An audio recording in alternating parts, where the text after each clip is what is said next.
Espagne, toujours pas de gouvernement à l'horizon. La tâche risque d'être compliquée pour Mariano Rajoy. Le Premier ministre sortant, qui a perdu, je vous le rappelle, sa majorité, a reçu hier un à un les chefs des différents partis qui n'hésitent pas à poser leurs conditions. Léa Berdugo. Les analystes politiques prévoyaient des temps difficiles pour Mariano Rajoy. Effectivement, le Premier ministre conservateur, qui avait dominé d'une courte tête les législatives, tente péniblement de former une coalition. La semaine dernière, il rencontrait le chef du Parti socialiste espagnol. Pour Pedro Sánchez, hors de question de former un gouvernement avec les conservateurs. Ce lundi, c'est au tour des leaders des deux partis émergents, Podemos et Ciudadanos, d'être reçus à la résidence du Premier ministre. Le discours du dirigeant de la formation d'extrême gauche Podemos est limpide. Pablo Iglesias a répété qu'il n'aiderait en aucun cas le Parti populaire de Mariano Rajoy à se maintenir au pouvoir.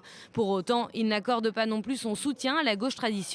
Iglesias taxe le Parti socialiste d'hypocrisie. Assez de cinéma. Si à la fin ils permettent que M. Rajoy gouverne, qu'ils le disent une bonne fois pour toutes aux Espagnols.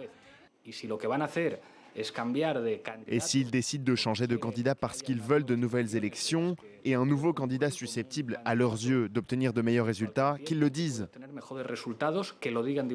Autre formation centrale sur l'échiquier politique, comme dans les négociations, Ciudadanos. Le parti libéral arrivé en 4e position entend bien peser. Son jeune leader Albert Rivera a récemment déclaré que ni Rajoy ni Sánchez n'étaient habilités à gérer cette nouvelle étape politique. Ce lundi, il réitère et s'oppose en unique alternative.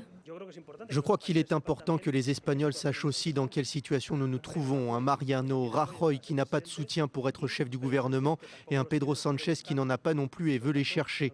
En tout cas, qu'ils disent aux Espagnols qu'ils fixent une date, qu'ils nous disent combien de temps cela va durer. Parce que l'Espagne est un pays responsable, sérieux, qui a besoin d'institutions qui fonctionnent.